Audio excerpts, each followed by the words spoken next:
Let's start. Hi everyone and welcome. By the way, do we recording? Yes, we are recording. That's fine. Okay. Hi everyone and welcome to social media session. In this session, we are going to have great presentations about different applications for social media. Specifically, the focus of this session is on COVID-19. And in this session, we are going to see some presentation about mental health, vaccination, substance use, and discriminatory speech. So we have, the different researchers from, from IT department, IIT department, from communication department, and we also have a researcher from Indian Institute of Information Technology. Please, if you have any questions, please post it on, the chat box, and then we would have around 20 minutes for each of the presentation, and after each presentation, we are going to have 10 minutes for Q&A. So if you post your question, we are going to ask the presenter after the presentation. And yeah, I think pretty much that's it. So let's go and start with the first presentation, which is going to be presented by Dr. Jun Mijun and Ali Zain, and you're from the University of South Carolina, College of Communication, Information and Communication. Okay, stage is yours, Jun and Ali. Thank you, Amir. Can you guys all see the screen and can hear me fine? Okay. Yes. Great. So I can see your screen. Yeah, that's perfect. So I'm going to turn off and then mute my microphone. So if you have any issue, let me know. Sure, that's fine. Okay. So how's everyone? Good afternoon. As just introduced, my name is Jung Mi-jun, and you guys can call me Jun. So today, Ali and I are here to talk about our research that is on progress that we title as Global Comparison of COVID-19 Vaccinations. So the sentiments and emotions on Twitter, and we're going to share findings from 192 countries. Excuse me. So before moving on, so here is a little intro to our team. So for now, just like me and Ali, just two of us, but hopefully that can grow. And now we are going to invite all of you to join our research as a collaborator if you're interested in. So we are researchers from the School of Journalism and Mass Communication, and that's inside of the College of Information and Communications in our university. So here is a quick overview of the content that we're going to provide. So first, we want to give you some background, of course, and how we end up initiated this research, and also our methods of data collection, analysis, and also a lot of decisions we had to make to borrow data about different countries, and also how we operated variables and others. And then we're going to share some preliminary findings, and I'm going to conclude this presentation by sharing some ideas for the next. Okay, so the background, the global reach of COVID-19 vaccinations. I know you guys are smart people, are very familiar with this number and information. But at this moment, I want to have a moment to remind ourselves as a member of global community to understand where we are in terms of COVID-19 vaccinations as of this month. So globally, there are 33 vaccines have been approved by at least one country, and of those, WHO approved only 10 of them. And all 195 countries that are members or observer of United Nations have approved at least one vaccine to use in their country. And globally, a little bit more than 60% of the population have been vaccinated. That's below the level required to be herd immunity, which has been at least 70%. So WHO aimed to vaccinate at least 70% of the world population by the middle of this year. And of course, there are severe global disparities when it comes to COVID-19 vaccinations. So if we look at low-income countries, only 10% of people who live in these countries have received vaccination. And the public's access to COVID-19 vaccinations and each country's ability to inoculate their people based on their healthcare system, infrastructures, and number of healthcare professionals are very different in for each nation. So among more than 200 countries in the world, only less than 15 countries that include Canada and our countries and Italy and some European countries have enough vaccines to cover their entire populations. So that means most countries in the world, they have to rely on import or donation of vaccines from other countries to vaccinate their population. However, worldwide, in global level, we do have enough vaccines to cover most people in the world. So as you know, in many countries, especially developed countries, the low vaccination rate is not an outcome of supply or access. It is an outcome of individual decision not to get vaccinated. So if you look at statistics in developed countries, the percentage of people who are vaccinated are far less than the number of vaccines available in their countries.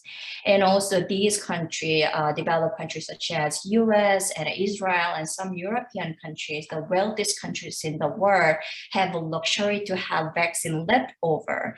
They still show the vaccination rate below 70% even after more than a year of inoculation efforts and a COVID-19 vaccination campaign. So right now, what we are experiencing, this low vaccination rate in many countries, especially developed countries, are outcomes of the public's misperception and hesitancy and negative emotions towards vaccinations. And as all of us know, as a social media scholar, social media don't help that, right? So as we know, social medias are a critical source of COVID-19 and other health information, but unfortunately, social medias are the location where COVID-19 myths or disinformation flood, as bad as WHO had to declare in pandemic. And also it is the first place where people go to express their negative opinion and angers and fear and other negative emotions. So at the individual level, having each person having as a unit of analysis, research evidence, negative impacts of social media on COVID-19 perception or behavior. So as you can see here, a research that published in 2021, it was found that COVID-19 information exposure via social media was negatively associated with optimistic attitudes or engagement in COVID-19 preventive measure. Also, similarly, trust in social media as source of COVID-19 information led to lower knowledge and also social distancing. So it seems like we have a strong support to prove and show the relationship between social media and COVID-19 behavior, such as vaccinations. But we wonder if this relationship at the individual level can be applied to country level too, when we have country as a unit of analysis. So that was fundamental questions we had to initiate these projects. So in other words, we had a big questions if social media conversation about COVID-19 vaccination of a country can be associated with the country's vaccination rate, the country's behavior. And through the series of discussions, and we elaborated our research questions, and we decided to focus on these research questions. So first, we wanted to understand how often countries on Twitter or social media focus on negative aspects of COVID-19 vaccination, such as death or side effects, and how often these death or side effects appear when they talk about COVID-19 vaccination on social media. and also how often negative sentiments and emotions appear when countries talk about COVID-19 vaccinations, and also predictability, in which degree the social media conversation about COVID-19 vaccinations include all of this can explain countries' vaccination rate. So to answer these questions, we did some homework, and Ali is going to talk about the methods for data collection and analysis here. Ali?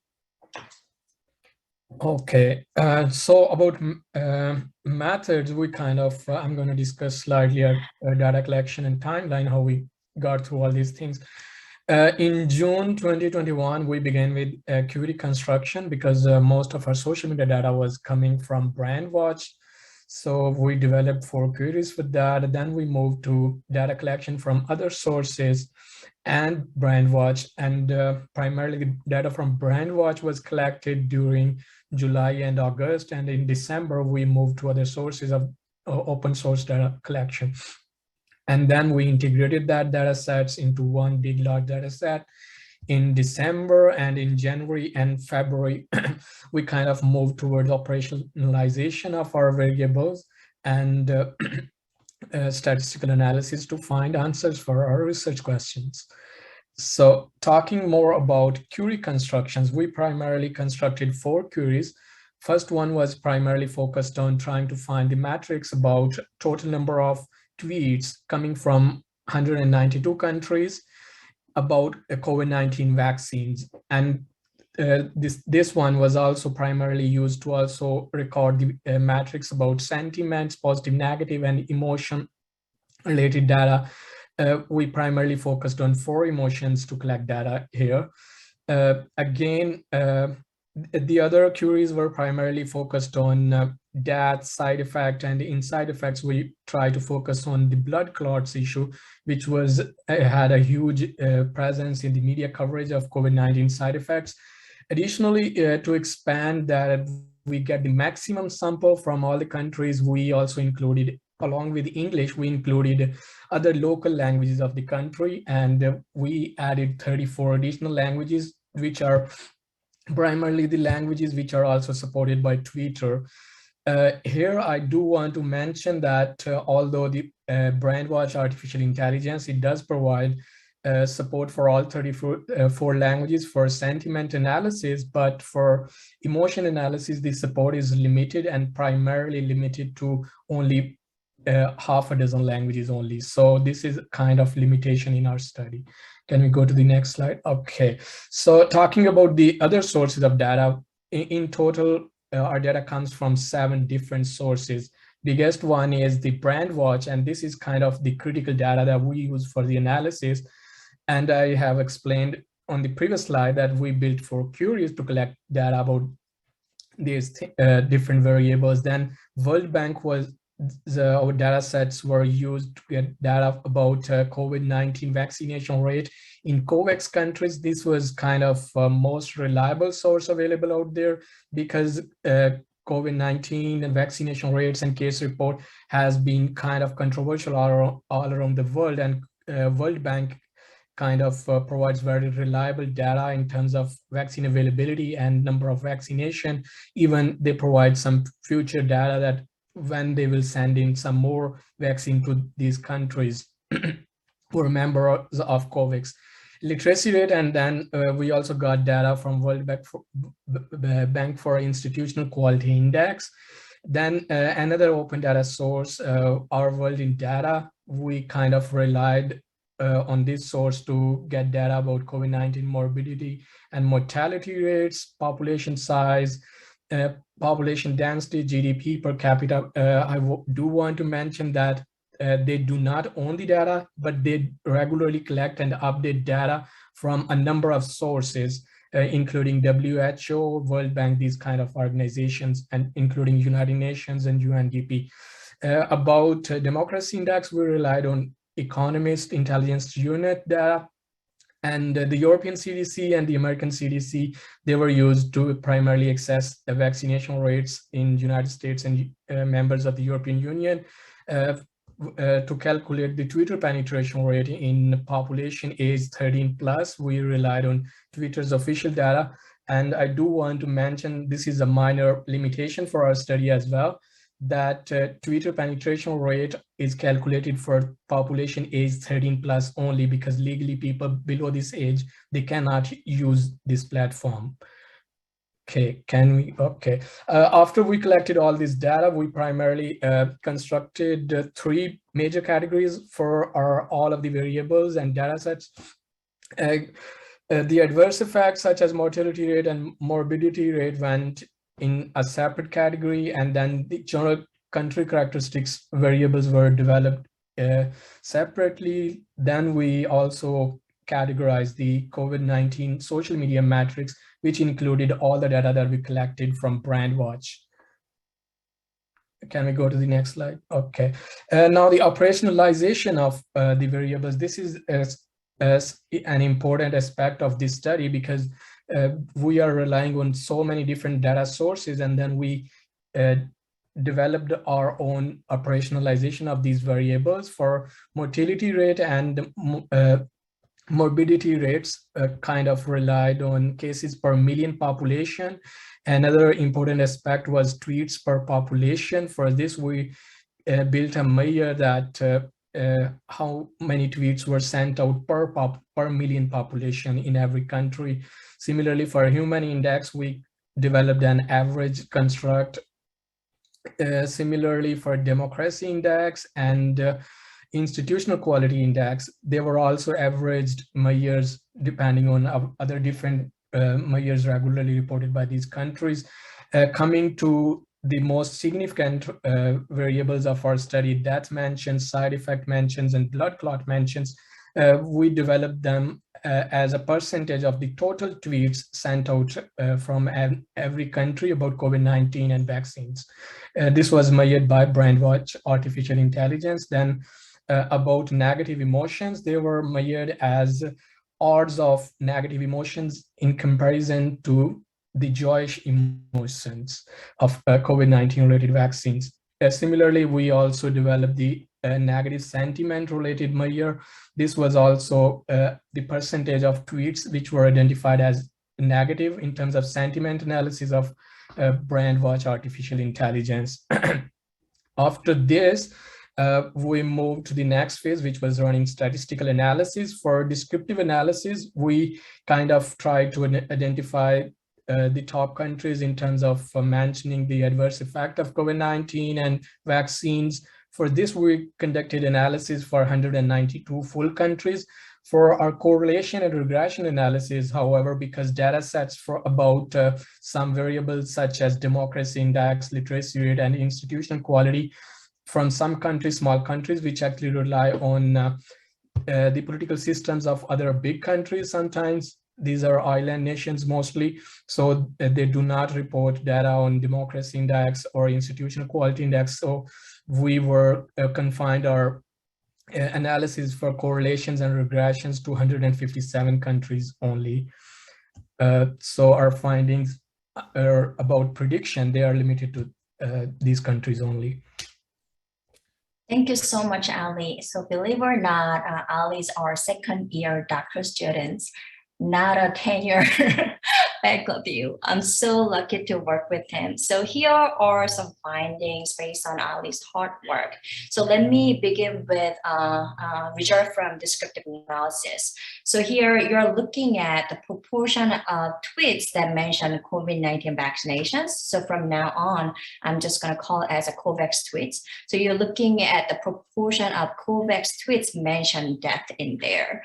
So globally, that average is about 2%. So it's not a lot, but there are some countries that have mentioned death a lot when they tweet about COVID-19 vaccinations. So you can see how 25% in Germany mentioned death, and Austria, and Japan, and other European countries. So if you're interested in two largest countries in the world, and China and USA, so you can see death mentions are above global average in China, and the USA's death mention is close to global average. And here we're looking at COVAX tweets that mention side effects, so literally side effects. So the global average is a little bit more than 1%, but in these countries, Burundi and Comoros and Japan and Thailand, and you can see side effects are mentioned more often. And looking at USA and China, they are close to the global average. So now we're looking at blood clots. So not many globally. COVAX tweets mention blood clots. It's less than 0.8%. But in these countries, you're looking at blood clots are mentioned more frequently. And China and the USA don't mention about blood clots or not that much, but still there. So now we're looking at the odds of a negative emotion of peers that include sadness and anger and a fear as compared to joy. So globally, the odd of negative emotion as compared to joy was 0.7 times. So when people talk about COVID-19 vaccinations, they will be more likely to show joy emotions than negative emotions. But that odd can be different in some nations. In these nations, you can see odds of negative emotions are higher as compared to joy in these nations. And in China and US, in these two countries, the odds of seeing joy and negative emotions are almost equal because it's near to 1. So now, as Ali mentioned, we have included a lot of covariates in our modeling. And we looked at COVID-19 morbidity and mortality, but also various characteristics of countries. So we first checked the correlations between these variables and a vaccination rate. So as you can see, both COVID-19 morbidity and mortality and the most characteristic of country except for population size and density were correlated with vaccination rate. So now we're looking at the correlation between COVAX tweets characteristic or mentioning COVAX tweets and vaccination rate. So multiple COVAX tweet characteristic, we use only the death and also all of negative emotions were significantly correlated with vaccination rate. But some of these variables disappear in our final model. So truly understand the effects of COVAX tweets to explain vaccination rate, we added covariates in the model as well. So we added all those COVID-19 related and a country characteristic and a COVAX tweets in our regression. So as you can see, when we consider all these characteristics and variables and only side effects, and negative emotions appear or remain as significant predictors of vaccination rate. And you can see beta here, and you can see negative predictions. So not surprisingly, when country tweet about COVID-19 vaccinations, when they talk more about side effects, focus on side effects, and also showed negative emotion than joy emotions, we can predict low level of vaccinate rate from that country. So that's so far what we have found. And now I want to move on. What's some of the things that we are doing to address the limitations that Ali mentioned? And also here is call for collaborations. And I know this is a great room full of great scholars in social media. So if you're interested in joining us as a research collaborator, please let us know. And you can also give us immediate feedback now in the chat. So, some things that we want to do is we want to better interpret and understand some of the significant and interesting results. For instance, why Germany shows so many death and negative emotions. So by looking at actual tweets from Germany and also looking at doing some case study and what are the issues, we may be able to better understand and interpret these results. And also many of you are using BrainWatch, so probably are aware of the limitation of BrainWatch AI generated sentiments and emotions. So we'll have to continue compare the AI AI-generated versus human-coded sentiments and emotions. And now, since we have the global scope of data, maybe we can compare the reliability by language or region. And also, Ali and I are communication scholars. So we would be very much interested in identifying more psychological or communication determinants. So some of the factors that we're thinking about adding to this research projects or second research project is something like trust or mistrust in science or health professionals by different nation, and also health or medical literacy or advocacy of COVID-19 vaccination campaign by the government in each country. So these are some thoughts, and I believe we can improve our research better from your feedback and a collaboration with you. So let us know how you feel and what you think. So that's all we have. I know, Amir, I'm reaching the time limit. And thank you so much for listening. And I hope you have lovely Valentine weekends. There's a love there. Thank you. Thank you so much, June and Ali. I think you did a great job. Can you hear me, by the way? Yes. Yeah, okay. Thank you so much for your great presentation. That was a very interesting research that that use the social media and link the data to external data sets. So it's going to be very interesting. So I'm going to quickly that ask the questions. So the first question is from Lori, and that she asked that I may have missed this, but what is the time frame of these tweets? Were tweets included from the duration of the pandemic? For example, outbreak through vaccine availability. So it seems that her question is mainly focused on the time frame of the tweets. So to answer this, the first vaccine for COVID-19 was announced in the second week of November 2020. So we started our data collection from social media from November 1 to the date of data collection, which happened in July and August. So yes, this is data from around 8 to 9 months after announcement of COVID-19 vaccine. Okay, so and that she added another comment that I'm curious about the time frame because I'm wondering at what point these tweets about the vax turn negative in countries with low vaccine uptake despite readily available vaccines. Go ahead, Polly. So this is actually a very interesting point. That is why we actually try to, because the around the time when we're collecting data, blood clots and all these kind of discussion was a big thing in media. That is why we considered including this keyword in our queries. And yeah, definitely it would be interesting to look at the kind of case studies Dr. June has included that we want to do in future is something exactly when does it all become too much negative about vaccines in social media.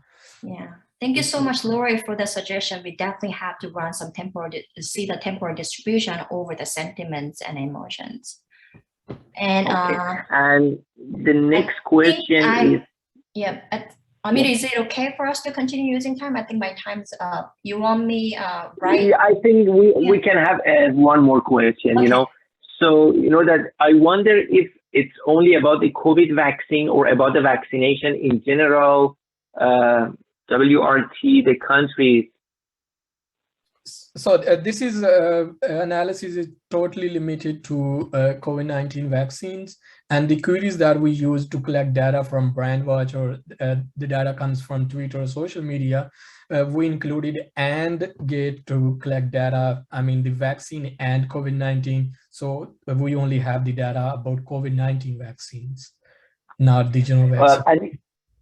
Okay, I think Rick is here, and that he asked a question. Rick, do you want to ask it by your own voice? Sure, that's nice. Can you hear me? Yeah. Thank you. I noticed that the bivariate correlation between side effects and negative emotion were both actually positive. Yeah. Which was surprising, positive with vaccination rate, But after you added all the covariates, luckily, because I know you were worried, that didn't make sense. Thank you, Rick. After you added the covariates, of course, it turned out to be negative. So that, higher negative emotions, higher side effects, lower vaccination rates. And the biggest covariate seemed to be the Human Development Index. So that probably made the difference. Any Yes. idea why you think that was so significant? Yeah, we to still make a have difference in the to. direction. Go ahead. Yeah. Yeah, we will have to take a deeper look at the data to give you better answers. But at this point, what I can say is the HDI, it is a huge side effect, seems like very common. And I see that kind of results in many studies that are so not having communication predictor, but in general, like using country characteristic to predict not only COVID-19, but also other immunizations or vaccination. Seems like it's very common that HDI take a huge role in there. Yes, and another thing that I want to add is HDI is actually itself product of around 5 variables. That's right. So this is actually a quite significant aspect that actually makes it a very important variable in the data, because it itself is product of around 5 variables, which actually tells us quite a lot about a society or a country. Yeah, so I'm going to quickly answer to Banky. BrandWatch does provide some information about the location of the tweets, so where the author is located, but not about race. So I don't think we can do that, unfortunately. But since we have the racial makeup of each country, we can, code extra job, Ali. So maybe that's possible. But I think some of the indicator infrastructures and even HDI may include race and some demographics of the population, right? Okay, so I think that was the last question. So let's go with the next presentation, which is going to be by Yesoda. So please, yes, I think now so they can. Thank you, everyone. Thank you. Thank you. Thanks for your great presentation, actually. Hello, everyone. Okay. Am I audible? Yep, go ahead. Okay. So thank you for inviting me. I want to thank Miranda Cole, first of all, because of her coordination and support.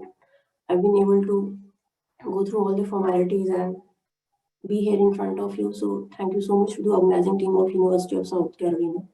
You're doing great. I also want to thank my professors here for guiding me in the times of doubts. So I will be talking about Twitter sentiment analysis during the COVID pandemic. So this is a work in progress, and I want to walk you through some of the questions and the challenges I faced and how I resolved them. And I agree that this work will have a lot of limitations, and I want to also discuss on that going forward. So hopefully you can see my screen. Okay, thank you for that note, Denise. So this is the brief outline of the presentation. I'll be talking about the background, the problem statement, methodology, challenges, results, and discussion and conclusion. So whenever we start a research, the first question that comes is that, why should we invest our energies in that kind of research, and what's the background, what's the motivation behind that research? So in 2019, all of us were caught up with COVID pandemic, and none of us knew the repercussions it may have on our psychological well-being until much later into the COVID pandemic. So we were forced into the social isolation at our homes, and none of us has anticipated, even the authorities, that what would be the consequences of this social isolation on the psychological well-being of people. So I thought that we should talk about this aspect, because not only because it will help us to understand how the COVID pandemic may have made the psychological mental health of people worse, but also to prepare us even in the pandemic and going forward with other such similar situations. So that was my idea of trying to understand that how COVID pandemic actually had adverse impact on the psychological well-being of the people. So the natural question that arises is, what are the implications of analyzing sentiments of people during the COVID pandemic? Why should we bother at all? So the first thing that comes to mind is that, when we look at the community level data, population level data, earlier detection of COVID-related psychological consequences helps in assisting the authorities to devise mitigating plans. And in the long term, it would lessen the long-term burden on the healthcare system, which is linked to the psychological well-being. So this is the kind of, the flow that goes on in my mind when I think about this thing at the community level. So that's why I thought that working on this kind of research was sort of important. So the problem statement basically was to understand the prevalence and detection of these kind of emotions, which I thought was relevant to COVID context. So there are lots of emotions. So why I've chosen only 4 emotions? That's the question. But I thought that in the context of COVID, these are the most relevant emotions: the sadness, anger, joy, and fear. So I thought of analyzing the prevalence and detection of these kind of emotions through the Twitter data. So and compare the prevalence of these kind of emotion during a particular time frame. So this was the problem statement that I thought of exploring. So coming to the methodology, the data set used was, so this was a machine learning based problem. Machine learning I had used for the approach. So the data set used for the training was emotion data set by Hugging Face. Incidentally, it provides labels of 6 emotions, and the sadness, anger, fear, joy, surprise, and love. I did not use surprise and love because it didn't seem immediately relevant in the context of COVID and in relevance to the problem statement that I was exploring. So I ended up removing these 2 labels and the tweets related to that in my training. The data consists of 3 splits: it's training data, testing data, and validation split. So I trained the data on the training split and then went on to test the model created on the validation split and the test split, and then deployed the final best performing model on the real-time incoming tweets. So, so all of us know that machine learning algorithms understand numbers. So how do we convert sentences into numbers? So I compared actually 3 vectorization approaches: bag of words, TF, IDF, and word to vec, and then fed these 3 inputs in a model which was multi-domain logistic regression model. So the idea was that I want to also not only detect but also compare how the 3 vectorization approaches work. And these models were subsequently tested on the validation and tested. And the best model was chosen based on the FN score, and then it was finally used for a detection of sentiments in the tweets.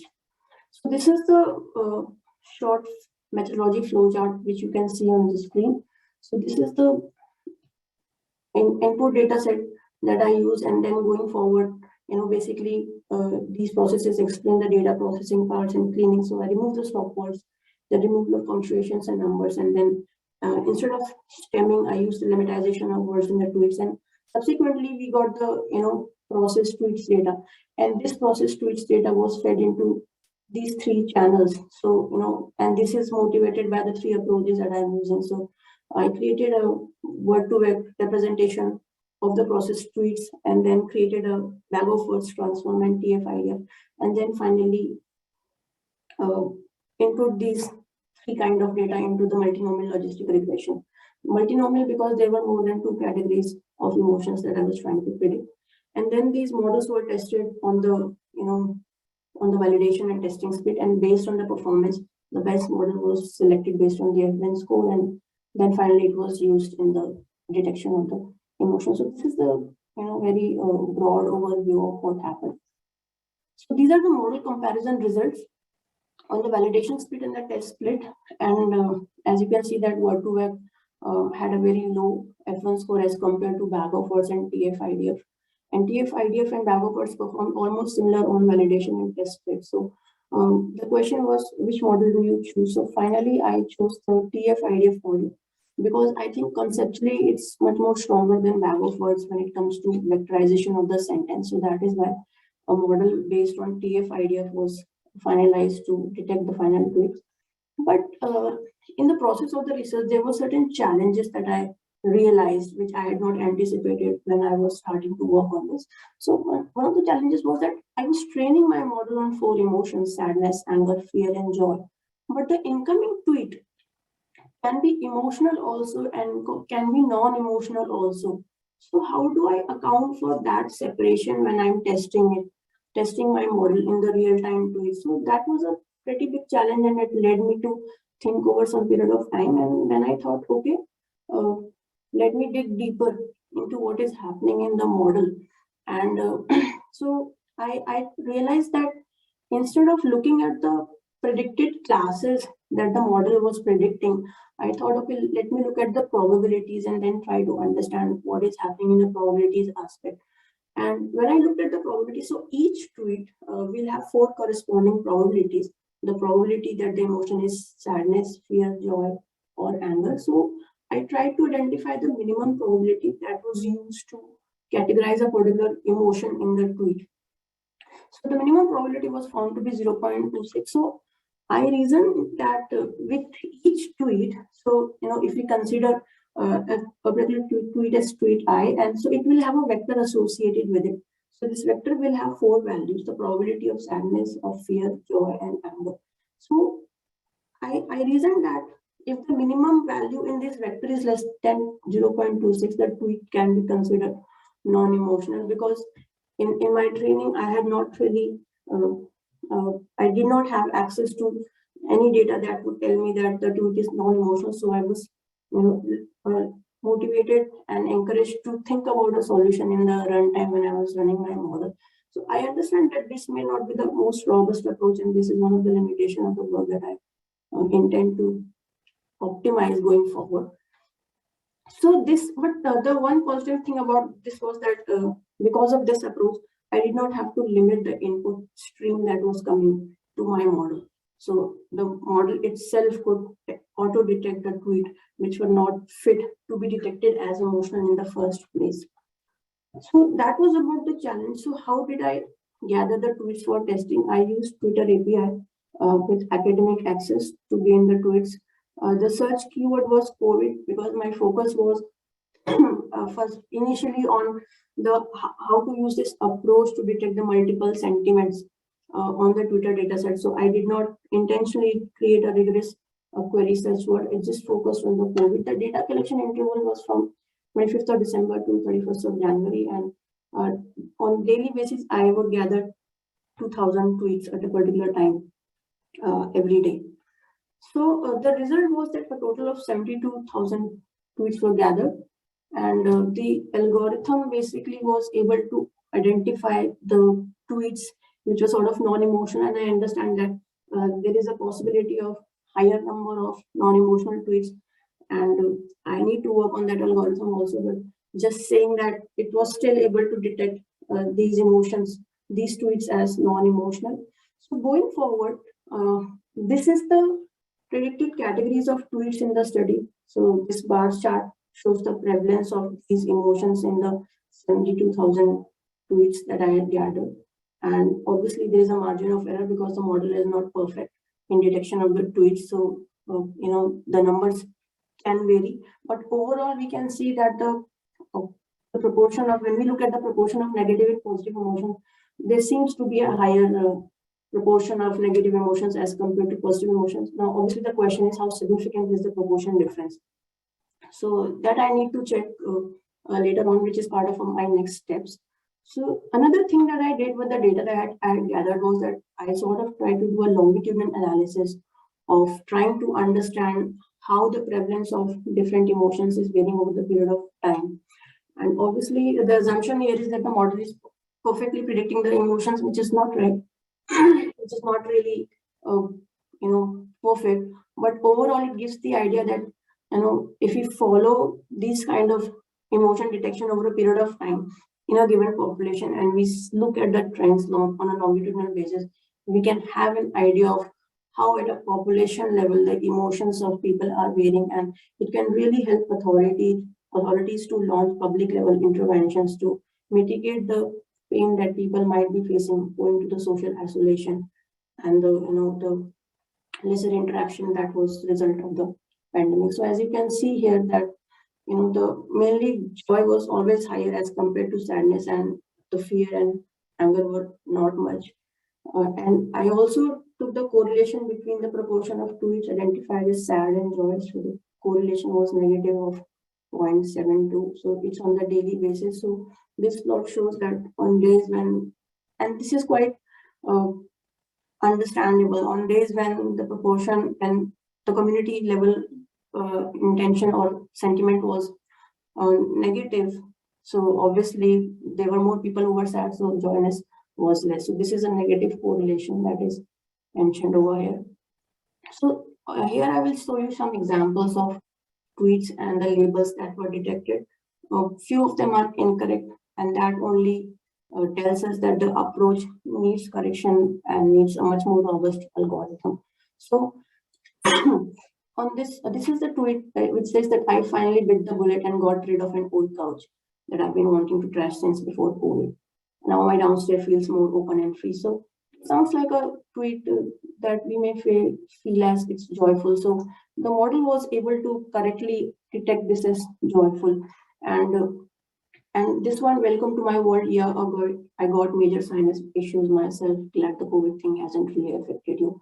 So there was a lot of ambiguity in detecting this kind of tweet, and it was detected as sadness. So all these examples are just showing that even though we have attempted to classify the tweets into the multiple categories, the model is far from perfect. And that shows that the performance of training has to be improved, the training data has to be better categorized, and basically the volume of training needs to be improved. So lastly, the summary is that I understand that this is an ongoing study, although in the process I realized that working with unstructured data, that is textual data, can be really challenging. Working with numerical data relatively seems easier. So it really pushed me to think harder, although I was able to successfully implement the 3 vectorization approaches and develop the multinomial logistic regression for it, and also successfully tested it on the input to the stream. Also, there are a lot of limitations with this work, and I'll not try to conceal them. So basically, more training data is required for higher precision and emotion detection. The algorithm that I used for detecting the non-emotional tweets at the runtime demands a lot more depth of thinking, and I'm thinking on how I can correct it, be it in the training phase or in the testing phase. And lastly, how do I verify the accuracy of predictions? So that is another challenge that was pretty much visible. There are certain next steps that I've also anticipated for this research, that while emotional tweets can tell us about the overall level of the psychological well-being of a population, it's also important to understand that in non-emotional tweets, what is the kind of information that is floating around at a public level. So I'm thinking of including multiple categories in non-emotional tweets as well. So whether a tweet is of news type, whether it fits awareness campaign, information, or instruction. So the earlier 2 tweets that were detected as non-emotional, one seemed like an information, other seemed like an instruction. So these are the next steps, but obviously I'm planning to create a machine learning based annotated data set for training, because in the process I realized that 16,000 tweets were very, very less in number to train a particular model, especially when we're talking about unstructured data as total. So these are the few steps that I have in my mind. And this was just a brief overview of my research. And thank you so much. I'm happy to answer any questions. Thank you.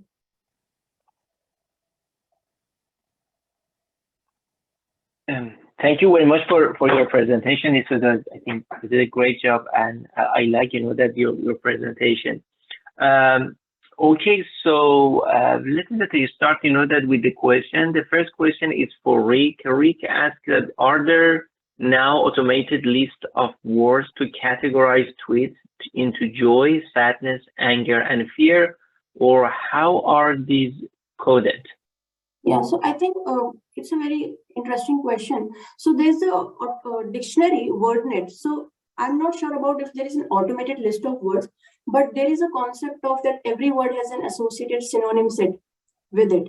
So probably by using that tree type of dictionary word net, we can create a vector which is list of words. So a particular vector which consists of synonyms of the word joy. So we can use those kind of vectors in our model. That's the best thing I have to say at the moment. Thank you. Yeah, but Rick, I just want to add something here is that there is a tool that the name is LIWC, that, you know, that in that tool, there is a list of the words related to the sadness, you know, and so on, but not all of these, you know, that categories. So this is might be helpful. Okay, let's go to the next question. Is related, I mean, that Yinging asked lots of interesting method innovation here. To me, love it. I wonder if Yesoda can talk about probability calibration, if that's anything you did to adjust the probabilities estimated by your model. So if you want, you can read the question yourself. Yeah. Okay. So I'm not sure what Professor Chen is asking, if there is anything to adjust the probabilities estimated. In what kind of situation would probabilities need to be adjusted? I use the raw probabilities the model was providing. If you can, If you want, you can add it by voice. If you want to add something to the question to make it more clear. Yes, I'm just curious because when I was doing machine learning, and then I have the same question that I definitely want to discuss with some people from computer science. And I read from one of the Python's package, and it suggests that probability estimated by machine learning model, usually, you know, the probability need to estimate need to adjust it by some kind of formula. Yeah, so for me, I'm just like curious about what you did to adjust the probability estimated by your machine learning method to make it like more closely related to the true probability. Okay. So can you see the code, Dr. Chen? Yes. Yeah. So here, whenever we predict, so this is the function that we use, lreg.predict. This is for Python package. But if you use predict this function, predict that probability, so that will provide the probability, raw probability estimate. So in that particular case, we might not need to adjust it. So it directly provides the probabilities, this particular function. Okay. Okay. Yeah, thanks for showing me the code. We'll probably talk more later after this, but thank you. Okay. Okay, yes, it seems that there is no more question, but I have a few questions. So my first question is, first of all, you did a great job. I think you developed a great platform. My question is that, I mean, it seems that you develop your models on a data set which was not related to the COVID-19 and apply your developed model on COVID-19. So, and you know that I have two questions here, is that for your training and testing, did you use 5 cross-validation, or it was just splitting the test and data, or something like this? So actually so yes, first of all, your observation is correct. The emotions hugging face data is not related to COVID, but it is related to emotion detection. So it has tweets which are labeled in particular emotions. So I think that in the context of COVID and in general, it may not make a lot of difference, but I realize the limitation of that approach later into the research. Another thing that you asked is about the splits. Actually, the data is provided in such a manner that it already has a training split already given by the creators of this data, and the test and validation split. So normally, if the data set is small, then we would go for K4 cross validation, because we take out the chunks of training and testing and then maybe run it 10 times for 10K cross validation and 5 times. So, but in this particular, I think it was already done. And so I did not explore the potential of the K cross validation. But since you have mentioned it, I will think more on this and try to implement this in my work. Thank you so much. And how many classes that you had in your training data? How many classes that you had there? 4 classes of emotions: sadness, anger, fear, and joy. Yeah. And how much was your accuracy for 4 classes? So actually, I thought that I will not go with accuracy, because sometimes the model can predict the classes which are not relevant and still be quite accurate. So I thought that I'll go with precision and recall, and hence I use the FN score, not the accuracy for this thing. And okay, so but you know that, do you have any estimation for the accuracy? Because you know that in the papers you need to report the accuracy for that one. Okay, so I will have to relook at the values. I don't remember on the top of my mind what's the accuracy, but I can definitely find it. Yeah, thank you. Okay, that's perfect. That's perfect. Okay, that's great.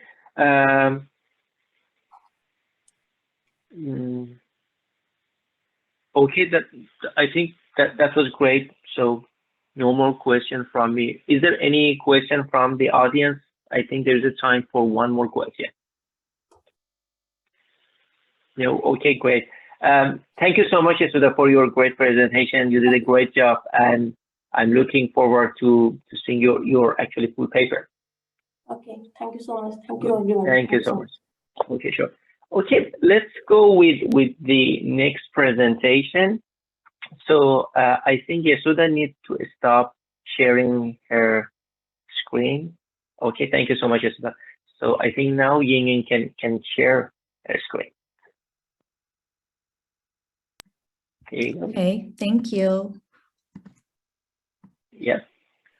Well, thank you for the opportunity to present here in this wonderful session. So I'm here today to share a research, a study about the production of hate speech and counter hate speech from US political advocacy organizations on Facebook and Twitter during the pandemic. So we have a huge team. They're from everywhere in the world. So I'm here today just representing them and present this study. To begin with, I'd like to explain a little bit about the background of the study. I think we're all familiar with the photos that I've shared here. Ever since the beginning of the pandemic, we've seen so many China virus, especially at the beginning of the pandemic, a lot of politicians and media, news media, they use China virus to describe COVID-19.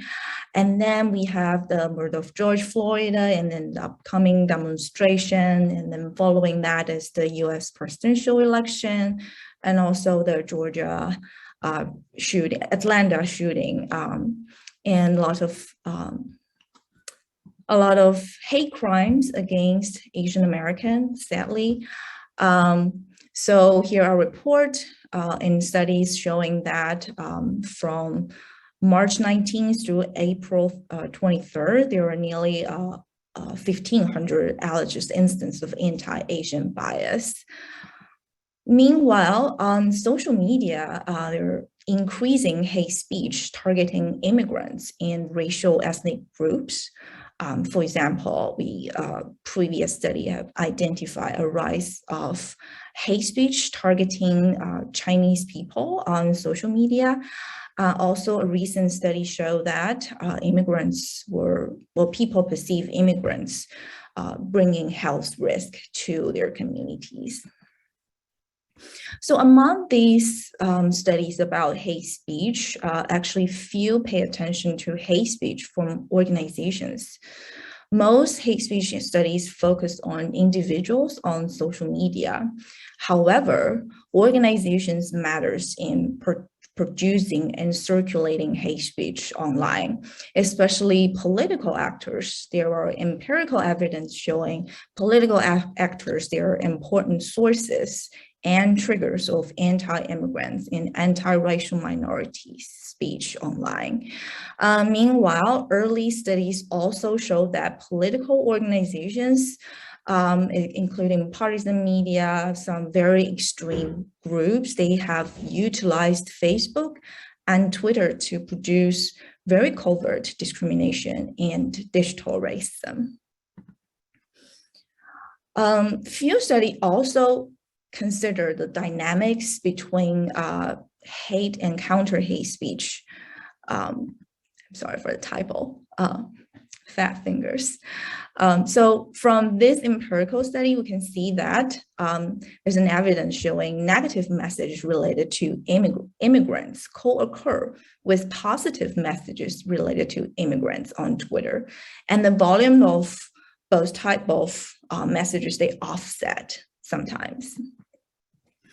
These kind of interesting findings in the gap in the literature lead us to general questions. The first is, what is the role of political advocacy organizations in producing hate and counter hate speech towards immigrants and ethnic minority groups during the pandemic?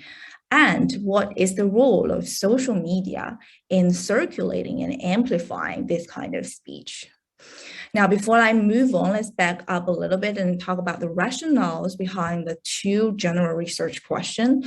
The first is I'd like to clarify the definition of political advocacy organizations. If you look at the literature, it's a muddy area and there are all kinds of definitions. In our study, we define political advocacy organization as groups and organizations whose core purposes and activities consist of making public claims and pursuing or actively resisting social change. So here are some of the examples that we look at in our studies. Another thing is I want to differentiate political advocacy groups versus other similar concepts, such as social movement organization, interested group, and civil society organization. They're either too broad or too narrow to compare with the focus of our study. So that's the first part of the rationale of the two research questions. Next, I want to talk a little bit more about, why we look at counter hate speech and hate speech from political advocacy group organization. The short answer is that these kind of speech from political organizations, they matters, right? So broader social movement theory tells us the direction of social movement is shaped by social movement organizations, especially the political advocacy groups. So these kind of social movement and the messages from the advocacy groups, they are powerful to influence public debate or domestic policy. The third level of rationale related to the platform hate speech online. So it's a relatively newer concept for communication scholars. Platformization actually means the technological affordance and economic imperatives of digital media platforms maneuver the production and circulations of contents from organizations.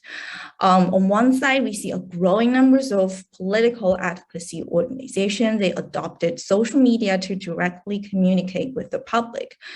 But on the other hand, we see algorithms, content moderation policies, and mechanisms from these digital media platforms. They filter the visibility of hate speech and counter hate speech. Let me bring a specific example. For example, usually those highly emotional messages tend to be promoted by Facebook's algorithm. I'm sure you've all seen a series of investigative reports by Wall Street Journal about Facebook last year. But on the other hand, Facebook and Twitter and other digital media platforms, they claim that they have content moderation policies and mechanisms, that their goal is to limit the visibility or the production of the hate speech online. So after explaining the rationales, this leads to the goals of this study, right? As I said, this is the first study of a very broad project. So the goals of this study, first is we want to audit the production and circulations of contents related to immigrants and ethnic minority groups from the US political advocacy groups. We also want to, specifically examine the topics and their engagement on Facebook and Twitter. Then here's our research questions. I'm not going to read all of the research questions because we have six research questions, and then just generally walk through this question. Basically, we'll look at the major topics produced by we have a list of political advocacy organizations, and then we look at the linguistic features associated with each topic that we're interested. And then we look at will COVID significantly boost the presence of some topics, and then whether the type of political organizations are likely to generate those kind of topics. And lastly, we did a little bit platform comparison. We want to see if there's any difference in the platform's mechanism in terms of promoting different kinds of topics. A little bit about method. First of all, we identify political advocacy organizations based on a list. As I had explained before, the definition of political advocacy organization is quite messy. So there is no perfect list of these organizations. We'll talk more about how to build a more solid and complete list of political advocacy organizations later in the future project. But 41 organizations is what we use in this project. And the time frame for us to sample the data is from 2019 to 2021. So we use CrowdTangle, which is a platform for researchers to download public available Facebook data. And then we also use Twitter academic API to scrape all the tweets published by our focal organizations during this time. And the measurement of engagement, we use the common metrics that are available for researchers from Facebook, such as comments, likes, shares, emotional reactions. And for Twitter, we use retweets, numbers of favorites. In terms of analyzing topics, we use structural topic modeling. It's an unsupervised machine learning model. The strength of structural topic modeling is that it helps researchers gain to have a quickly overview of the major contents of the data.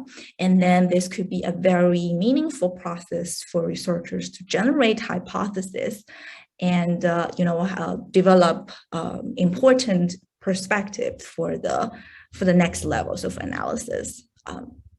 And then we use network analysis with Luvian community detection algorithm to look at how topics related to each other. If we can identify clusters of topics that's related to similar themes. Okay, so next I'm going to talk about the preliminary findings. So first of all, you can see a colorful network here. So this is the topic network for the data that we analyze from Facebook. So topics are from topic modeling.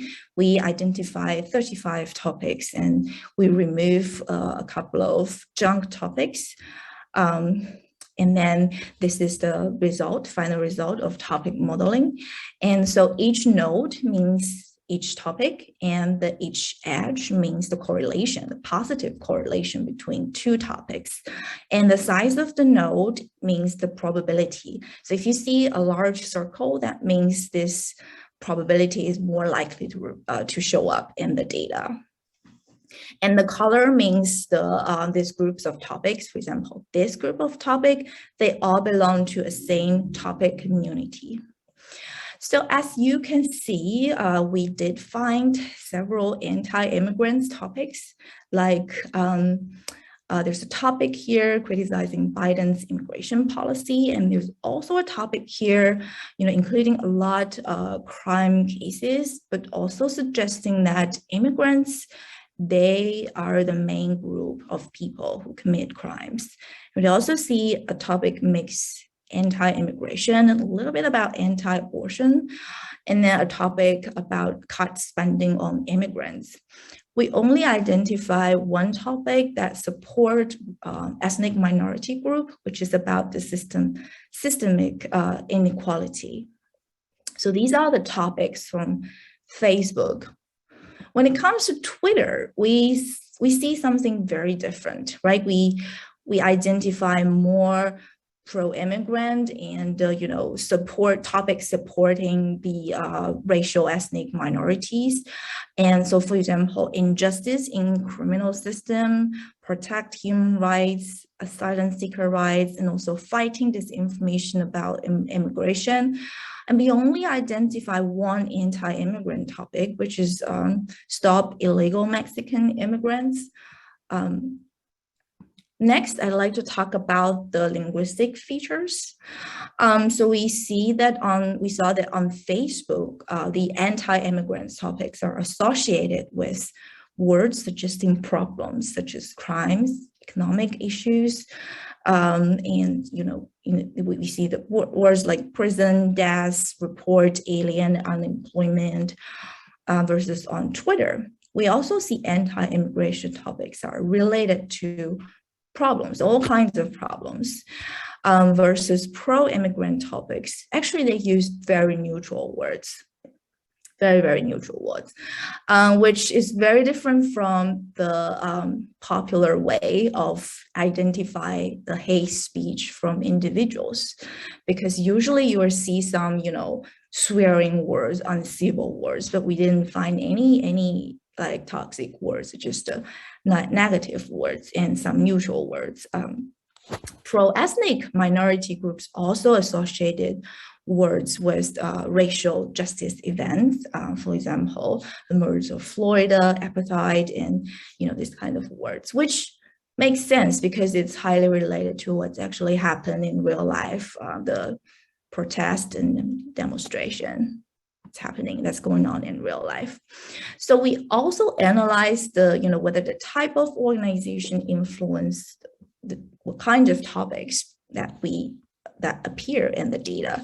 So without any surprise, we see all this kind of anti-immigrant topics. They are from the right-leaning organizations, and then we see the systemic inequality, the only pro-immigrant topic that we identify on Facebook is more likely to produce from the left-leaning organizations.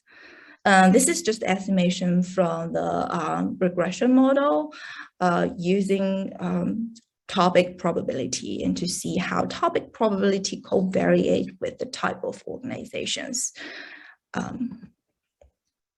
So this is for this is the data from Twitter. And also, again, we see the only anti-immigrant topic is more likely to be produced by the right-leaning organizations versus the left-leaning organization. They're more likely to, post topics related to racial justice and, advocating for the right for marginalized groups. Okay, so the next two findings. First, we see COVID significantly boosted the presence of health-related topics, which makes sense. But also we see topics related to immigrants on Facebook. They're also increased after COVID-19. I'll show you a visualization later. We also found that the right-leaning organizations were the generators of anti-immigrants topics after the pandemic, but we did not find any significant increase of topics that directly support immigrants after the pandemic.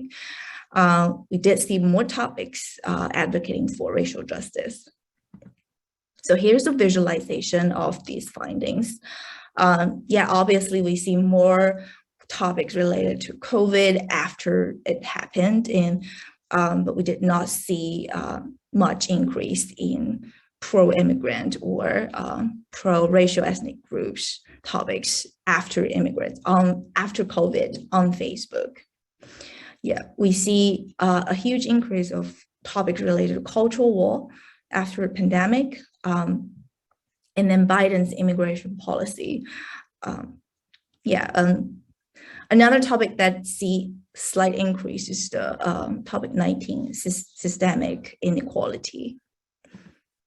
So on Twitter, we see a huge increase in this topic, Stop Illegal Mexican Immigrants. So the last finding is anti-immigrant topics generated more engagement than any other topics that support immigrants and ethnic minority groups on both Facebook and Twitter. So as you can see, this is the average angry reactions and love reactions on Facebook by each topics. So looks like the most engaging topic is representatives wasting taxpayers' money. And that's not the focus of this study, but it's interesting to point it out. And the next engaging topic is coming from cultural war. So cultural war seems to be really popular on Facebook, but we didn't find the presence of cultural war on Twitter. I think it's very likely because of the, Twitter and Facebook, they have different content moderation policies, which could be something very interesting for further analysis. So Biden's immigration policy also received a lot of, angry, but also loves, kind of mixed feelings on both on Facebook. The next is the comments and shares on Facebook. So again, we see the cultural war received the highest shares on Facebook, also the second to the most comments on Facebook. It's much more engaging than topics like systematic inequality.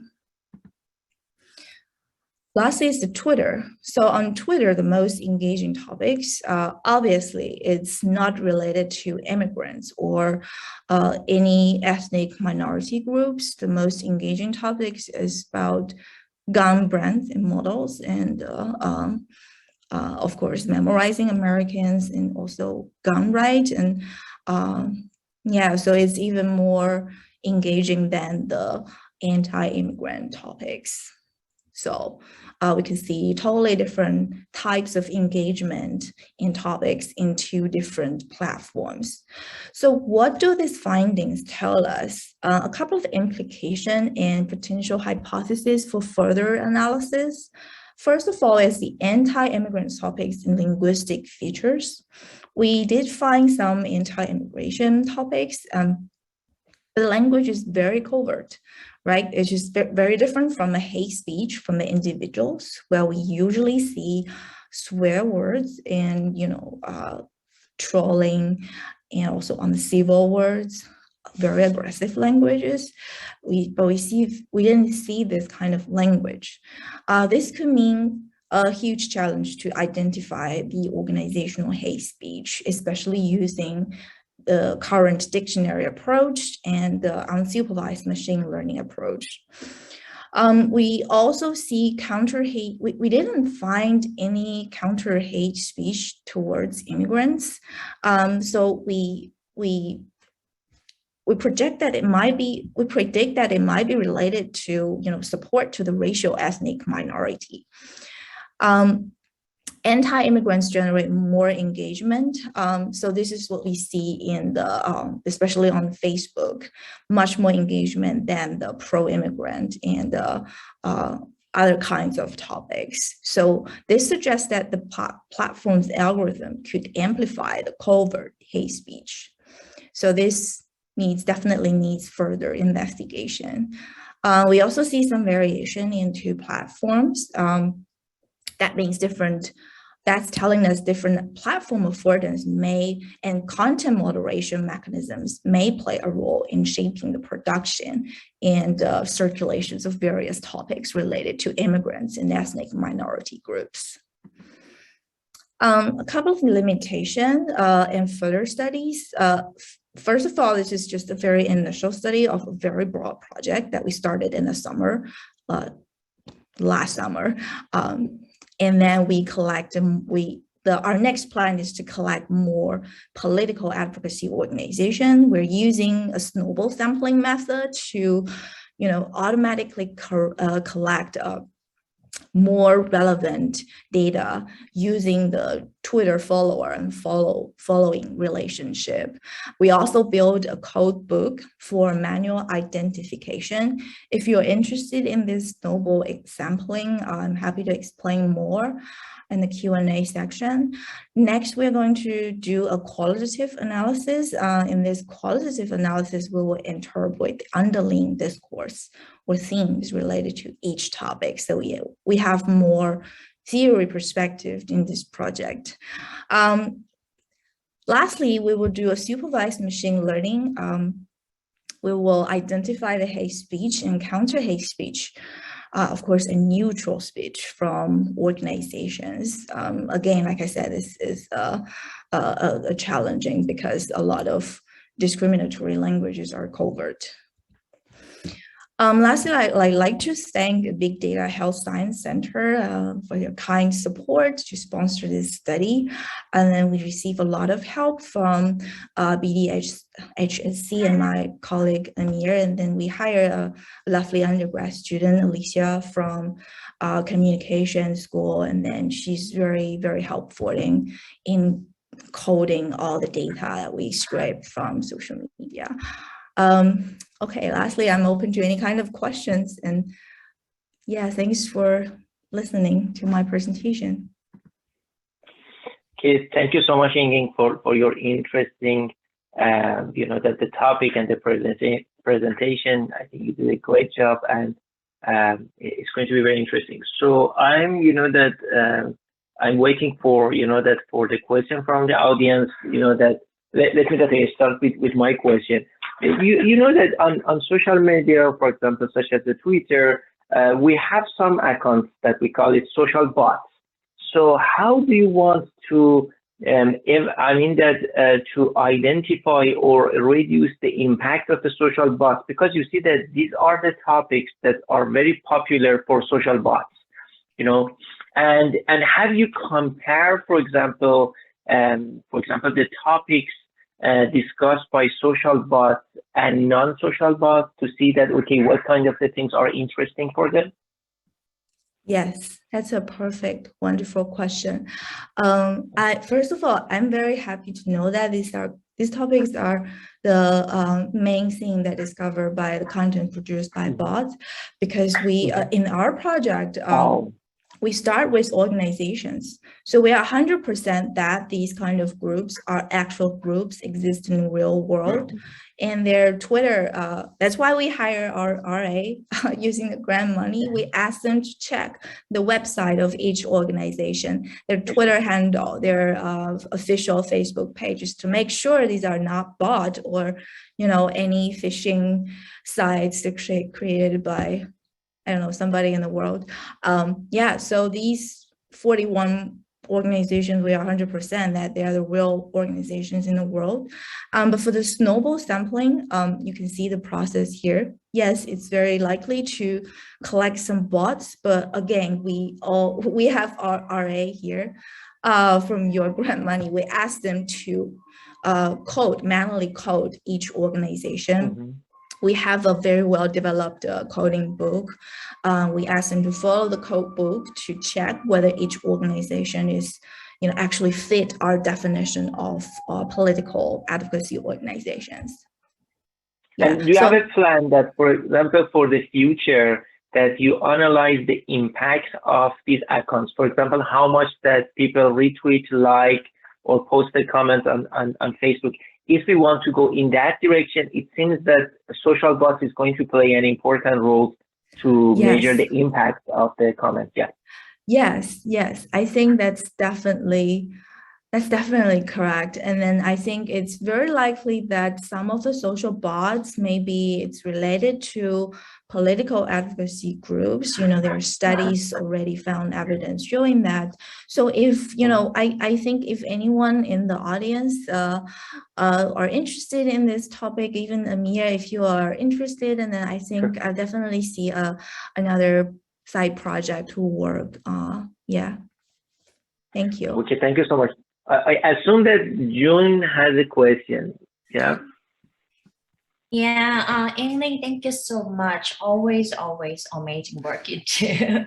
So it's really interesting that there are really not many significant differences in terms of topic and the popularity of the social media contents before and after pandemic, right? So maybe I don't know if you found some another trigger events like political events or key events, for instance, elections and new president or Atlanta shootings. So maybe rather than before and after pandemic, and that those key trigger events can be meaningful moments that we can see how topics and response to topic can have changed, and a probably good opportunity for us to see public opinion around these events too. So I don't know if you're interested in that direction. Yeah, exactly. Actually, we wrote this as the next analysis that we're going to do, because here you can see on the screen that on this slide, and then we just arbitrarily cut the before and after COVID. We arbitrarily just cut. No, we're not doing it arbitrarily. We set the starting point of our pandemic, which is cut it into the binary variable, right? So that's why some of the change may be just, not very significant here, but next we can definitely do a more solid, a stronger time series analysis, right? For example, we can just plot how topics change over time. Will respond very close to political events because they're political organizations. So I think those events can be important timeline for you to see significant changes and everything. Yeah, and I would love to join you if you're interested in that direction. Yeah. Oh, thank you. Yeah, I would love to have you join. Yeah. May I ask a question? Sure. Yes. Thank you very much for the fantastic talk. I really enjoyed. Although my topic is not as popular as yours. I'm not doing the most popular topics, but we have some similarities because the next talk is dealing with our work associated with Twitter. One of the goals I'm trying to identify is how actually we can identify the relevant communities on Twitter. Because you are dealing with organizations, right? I mean, organization in nature is community-based. So what is your strategy to identify the right organizations to study on your social media platforms? That's a great question.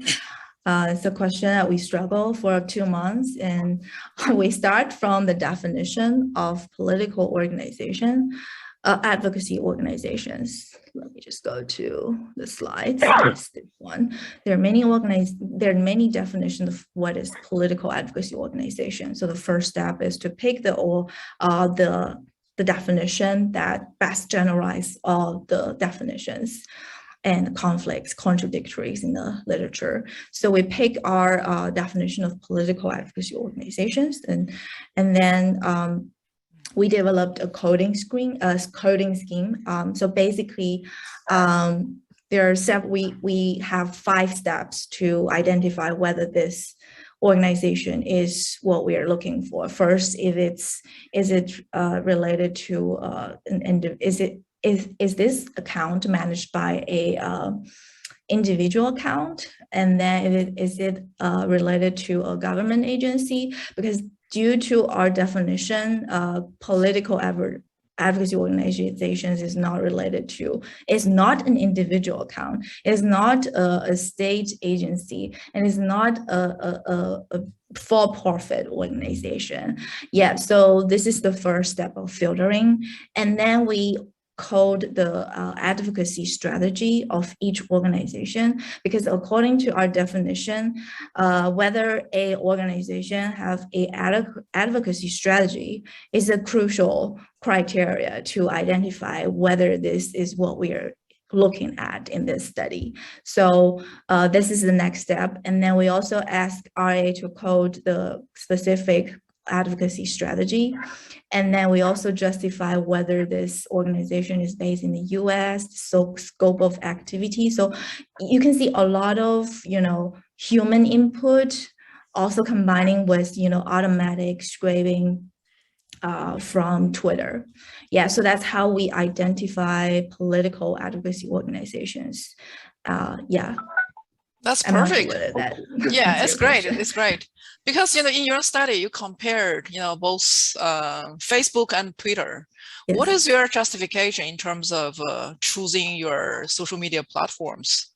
Why you think, these two platforms, are relevant to your political organization, study? Yeah, so I think first, the literature show that like in many examples that I shared earlier, the background, a lot of hate speech are coming from Twitter and Facebook, especially this one. This one is especially this literature, two literature studies that I show here. So these two are especially about the discriminatory speech and digital racism on Facebook and Twitter. So I think these two platforms are becoming like one of the major areas for hate speech, but also counter hate speech. So if you look at the 4chan, right, I'm sure you can scrape the data from 4chan. 4chan's data is going to be very, very biased towards the discriminatory speech. So this is another reason why we focus on Facebook and Twitter, because we can get a good balance maybe between hate and counter hate speech compared to other platforms like 4chan, or like Reddit and other crazy platforms. Yeah. This is Thank wonderful. you. Thank you. I just want, thank you so much. Thank you so much, Lindsay. I think there was, the lady was here, Gina. Gina, do you have a question?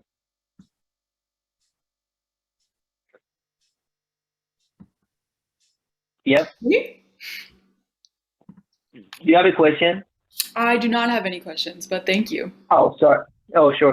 Because that you turn on your camera and then off, I thought that you had a question. Thank you. Oh, no, I'm okay, but Okay. thank you. Thank you, sure. Okay, thank you so much, Ying, for your presentation, and that's a great research. So let's go for our last presentation. Lindsay or the other guys, if you want to share your desktop and slides, feel free to do that. Yep. All right. Everybody see that? All right, let Yes. me first introduce my team. This is, completely collaborative work with my project team. I'm just, introduce the team and let my students, Cassidy and Yang, to present. In fact, I also have Jana, Avinit, on team with us today. This is a project also being sponsored partially by the Big Data Health Center, one of the grants, last year we got. And this project, we focus on the prenatal SUD behaviors on Twitter. Today, the talk title is Exploring Sentiment and Communication Exchange Patterns of SUD on Twitter associated with a pregnant woman during COVID-19 pandemic. So I'm the project PI. I'm Daisy Wu from Department of Integrated Information Technology, at University of South Carolina. You can see this is, our project team. Includes both faculty members and students. I also partner with, a few faculty members on campus, Dr. Rana, Dr. Hong, and also another physician, in Prisma Health. And our students, Ishu, Cassidy, Avinit, Yang, Jenna, 4 of them are here. And the next, I'm going to turn time to Cassidy and Yang to present our project. Great. Thank you, Dr. Wu, and thank you all for being here with us today. I'll start us off with a quick overview of what this presentation is going to look like. So we're going to dig in a little bit to the background, continuing to our biggest findings from literature review, our current process of data collection, data analysis from a computer science perspective, content analysis from a clinical perspective, and we'll finish off with study limitations and our future study plan. So before we introduce our research to you, it's important to us to provide some background. Substance use among young pregnant women is regarded as a common and significant public health concern. It's been reported that 16.5% of pregnant women use alcohol, 10.8% experience heavy episodic drinking, and 11.5% indicated illicit drug use based on a national survey. What's even more alarming is that adolescent women reported the highest rates of illicit drug use during their pregnancy. And then due to COVID-19 restrictions, a rapid growth in substance use treatment needs erode for individuals in recovery from drug addiction and for individuals at risk for using substances. Twitter, with 192 million daily active users, has emerged as an important near real-time communication channel and technology during critical and emergency response times for public health surveillance. And examining public opinions on social media helps clinicians, public health officials, and policymakers make better understanding of the accuracy of health messages on social media. So following this information, we were able to start framing our research and what we wanted to achieve.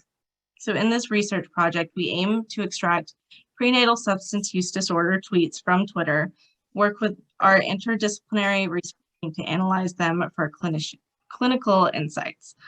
And the main questions that we really wanted to ask are, what are the most frequently mentioned SUD and pregnancy-related terms on Twitter?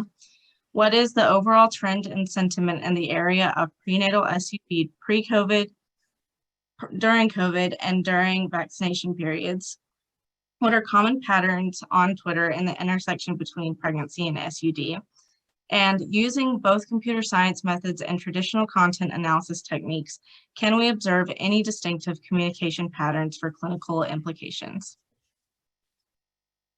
To further understand the tweets we would be studying, we looked a lot into prior research. And here we present you with some of our most important findings. So Twitter users are mainly satisfied with the ability to share and receive information on the platform.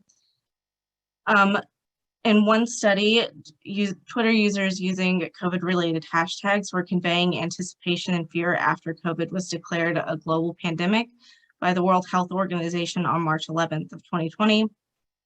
Over a 120-day period, a study that analyzed the sentiment on Twitter towards COVID vaccines indicates that positive sentiment began to increase in the United States after December 14th, 2020, which is the day that a ICU nurse in New York was first administered the vaccine. Some further literature review in a study on 687,495 tweets mentioning substance use indicates that 93% of them discussed alcohol. When discussing alcohol and marijuana on Twitter, most users are not against the use of either, and some prefer the use of marijuana over alcohol. Previously, natural language processing has been used to show that pregnant women may post about miscarriages, premature birth, and admission to the neonatal intensive care unit on Twitter. And COVID-19 can exacerbate many changes women experience during their pregnancy. And these women may take extra precaution to protect themselves and their babies with the additional stress and anxiety from the COVID-19 pandemic, as well as greater feelings of isolation. And so now I'll start us off with our data collection. Our first step in this was the identification of keywords. We created a rich corpus of keywords with the help of our clinical team and used their combinations to extract the tweets. We had 40 primary keywords, 169 secondary keywords, and a total combination of 6,760 keywords. We used the Twitter API to extract data from historical public data, and the endpoint we used was a full archive search. We also filtered the data based on location, so we used Python's pandas library to filter out tweets that did not have geolocation data. Here are some of the sample keywords from our team, such as pregnant, miscarriage, birth, and then also some of the substance-related tweets, such as cocaine, marijuana, alcohol. And continuing on to our data analysis results, we have about 4 main way we studied the tweets here. We had a word frequency analysis, where we looked at keyword trends and word clouds. Sentiment analysis, where we used a pre-trained model to study the sentiment of the tweets. Topic modeling to find topics that are common in the tweets, and as well as knowledge graphing. Here's the overall trend analysis, and we can see the number of tweets that we have for each time period.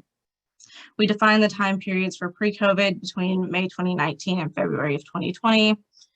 COVID was March 2020 to December of 2020, and vaccination was January of 2021 to October of 2021. And I will now pass it off to Yang to go further into our sentiment analysis. Okay, thank you, Cassidy. So I'll start from the sentiment analysis. Sentiment analysis is a natural language processing technique where we try to capture the attitude, thoughts, and feeling hidden in a text by grouping them into negative, positive, and neutral sentiments. The sentiment here is not based on a topic's context, but on the individual sentiments or context of words. The machine learning models are trained specifically for this task to predict sentiments of text data. In this study, we used the pre-trained model, so-called Twitter Robota base. This model was trained by over 58 million tweets and fine-tuned for sentiment analysis with the benchmark. Okay, next slide. And here is our sentiment analysis result. We cross-compared from 3 different time periods. We can find from this bar chart, in each time period, the negative attitude is a major group, and the next is a neutral. The positive is a minority group for different period. Yeah, next slide. And here is 2 tweets example. So first is the negative sentiment example, and the second one is about the positive sentiment. Next slide. And next, we are talking about the topic modeling. Topic modeling is the text mining technique to discover the abstract topics in each text or a collection of text. Why are we using the topic modeling? Because here it will help us to organize the unstructured text data and retrieve all the information from the tweets and find the important features. So in this study, we use the LDA method and the BERT topic to generate topics from collection of tweets. The BERT topic results were highly relevant, and we were clearly able to discover the topics from our dataset. The BERT topic is the topic modeling technique to help us find the most important words in the topic descriptions. Next slide. Yeah, here is a result from the topic modeling analysis. After we compare the most important topic from different time period, we found 5 common important topics crossing the different time period, which including the weight alcohol family, the mom weight alcohol mass, alcohol weight delivery, pregnant alcohol pregnancy, the adult ADHD relevant baby. Next slide.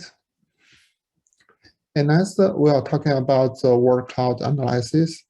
We are using the keyword frequency for 3 time period, and we create 3 word cloud for each time period. In the word cloud, we can highlight the most relevant words in tweets by varying sizes. And the word cloud could help us to identify the buzzwords dominant topics during 3 periods. Next slide. And here is the 3 word cloud for each time period. From the pre-COVID period, we can find that the mom, alcohol, baby, drug, family is the most frequent words among all the tweets. And during the COVID, the drug, family, alcohol, baby, and delivery is the most frequent words.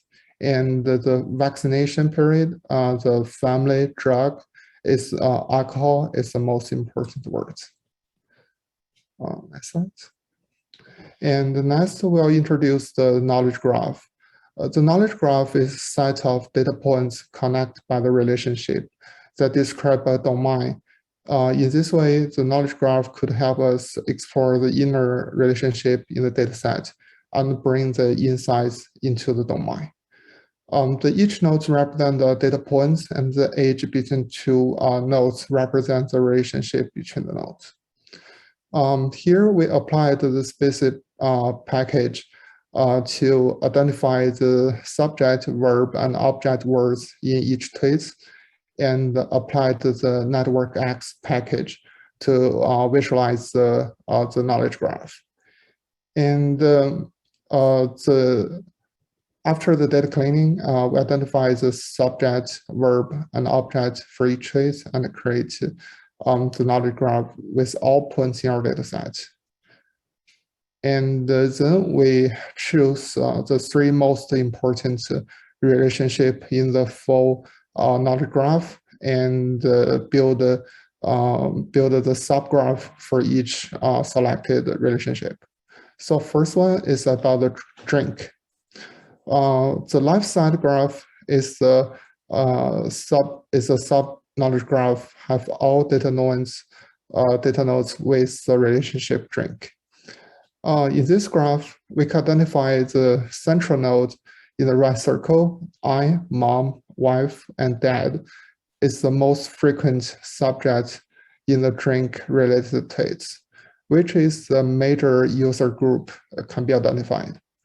And after we look into the data nodes, we found the alcohol is the most frequent object words. And then we zoom in the knowledge graph to only focus on the alcohol objects. As shown in the right-hand side, we can find that multiple data points are targeted to the word alcohol, which means in the drink topic tweets, alcohol is the most frequent words mentioned by the people. Okay, next slide. And here we build the subgraph, sub-knowledge graph in the same way as drink for the smoke. In the left side graph, we find the central node in the right circle. I, woman, mom is the most frequent subject in the drink-related tweets. And we found that weed is the most frequent object words. And we zoom in the knowledge graph to only focus on the weed object under the smoke topic.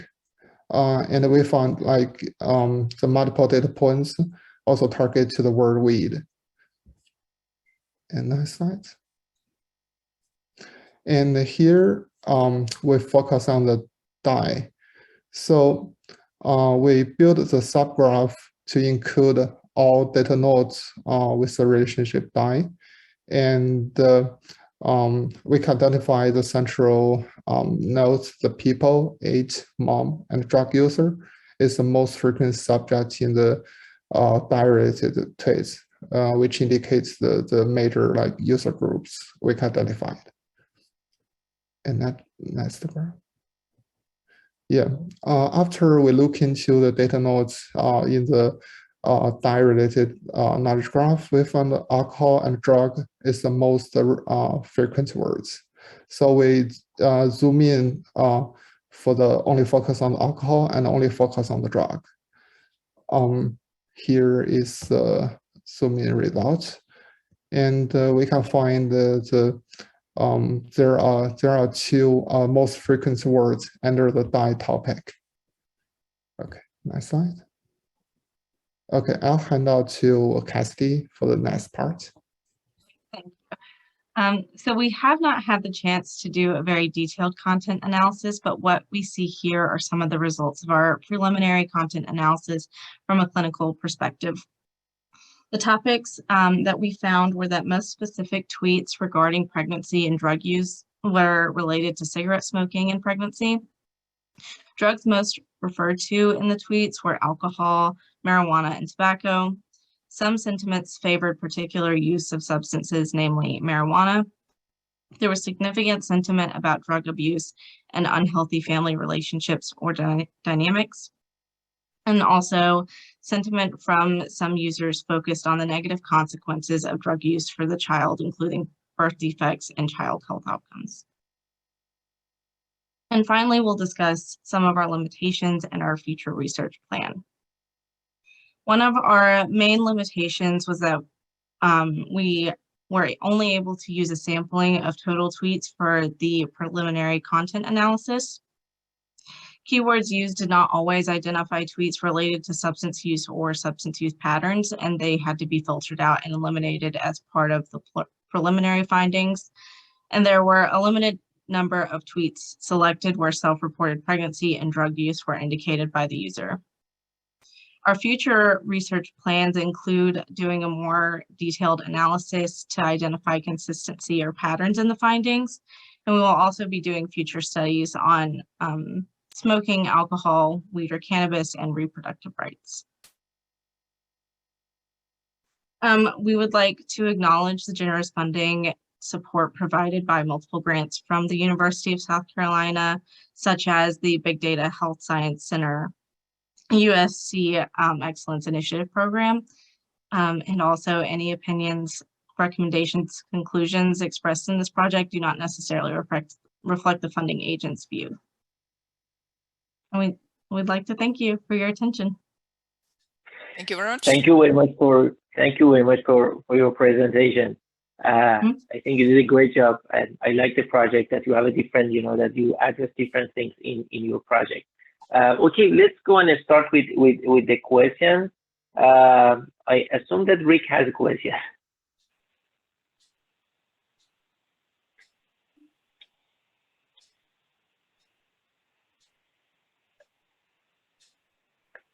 Rick, do you have a question?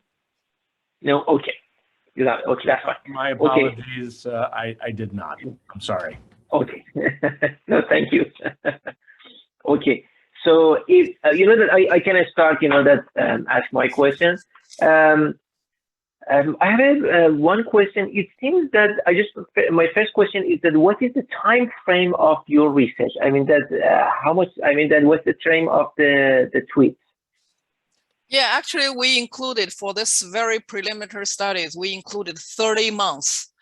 Actually 3 time period. One is pre-COVID, that's from May 2019 to February 2020. Then the second period is during COVID period, starting from March 2020 to December 2020. Then when the vaccination, started to be in place in January 2021, we actually kept collecting another 10 months data. So this project, so far we extracted 30 months data, covers basically 3 months and the three time period. Oh, okay, great. That because that you mentioned that you collected 60,000, around 61,000 tweets. That I thought that it should be a bigger data, but that's fine because this is just for 2 or 3 years. No, actually, you said very, very true thing because our raw data include over 6 million tweets. That's not, the case. The reason is because we want to get more rich context for this study, right? So first, we want to know who are the Twitter users. In terms of the users, profiles, the information they can disclose.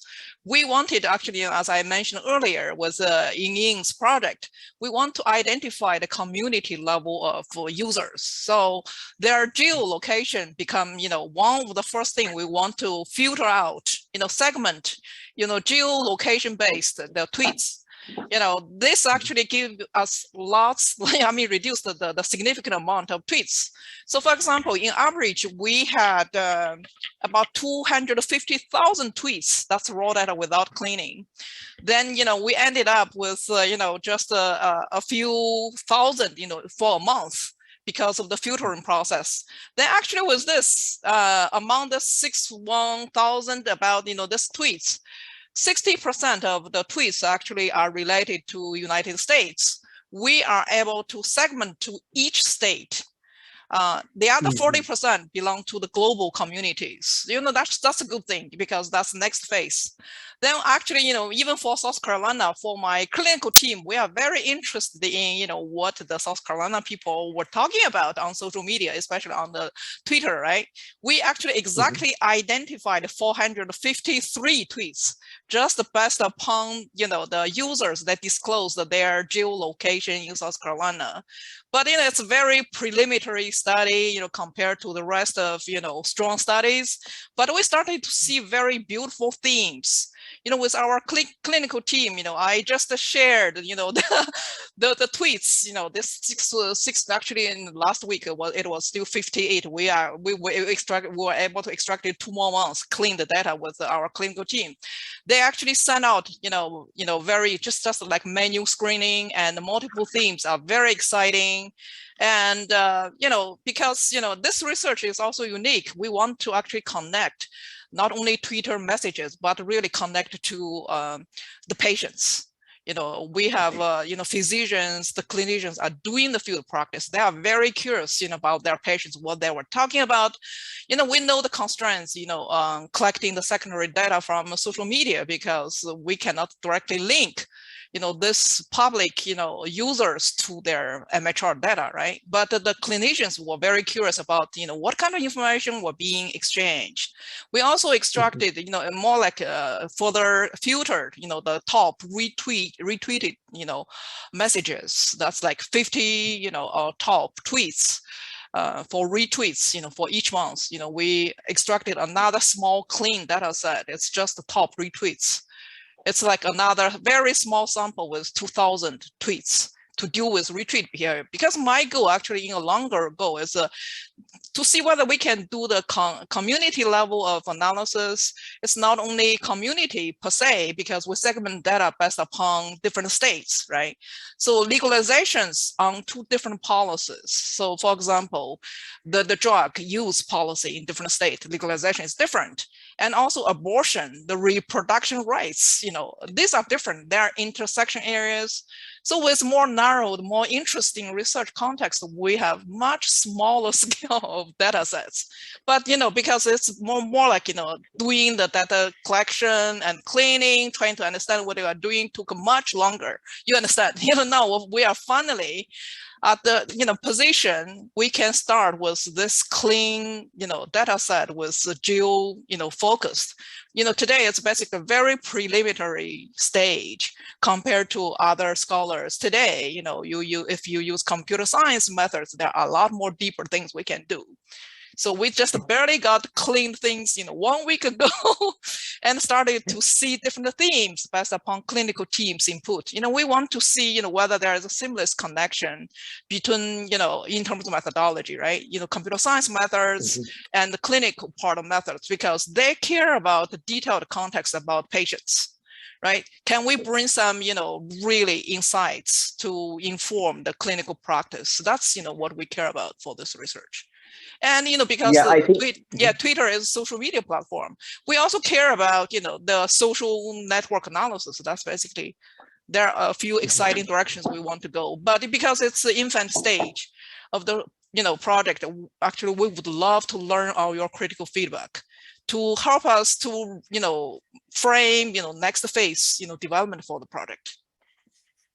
Awesome. Yeah, I know that, that you have a lot of challenges, and that the number of, usually the percentage of the tweets with the geolocation is less than 2%, So, and that just one suggestion that, that there are some tools that they can estimate the location of the users, even that when they don't use any geotagging, that tools. And actually, one of my students is working on developing one estimation method on this one. But anyway, and I totally understand that you have a lot of challenge, and cleaning the data, obtaining high quality data, usually takes more than 60% of our time actually. So that is, that one of the challenges. So let me see, is there any question for this great presentation and research? If not, I can ask another question.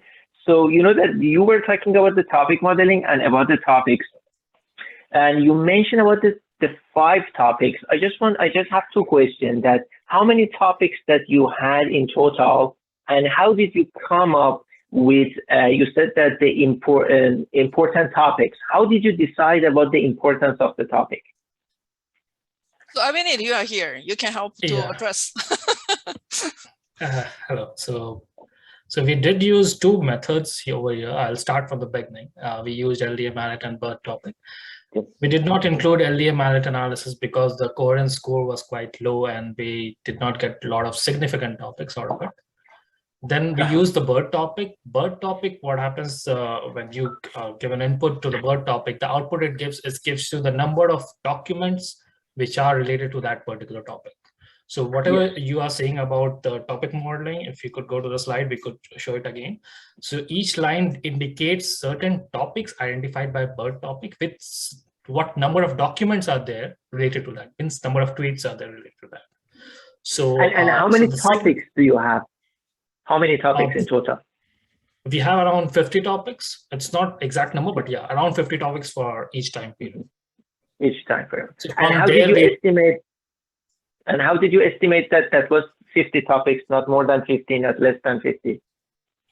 So what happens? We give an input to the model, like how many topics we want them to give us an output from. So it could be we varied from 40 till 100. So wherever we find the good amount of topics which are relevant, so that we picked up. So 50 came out to be a good score. Then from there, we picked up the top documents, the topics which had most number of documents, which most number of tweets. So we picked up the top 15 of them. Then from there, we just matched between the different time periods. So as you could see at the bottom of the screen, we had some common topics across whole period. Then we segregated them based on the periods as well. Yes. Okay, great. Thank you so much for your answer and for your great presentation. You did a great job.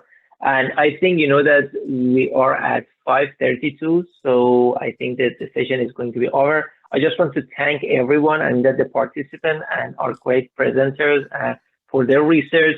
And I hope to see you again next year. So if there is no more question, so I'm just going to end this session. Thank you so much. Have a great weekend, guys. Thank you so much. Thank you so much, everyone. Thank you. Thank you. Thank you. Bye-bye. Bye. Bye-bye.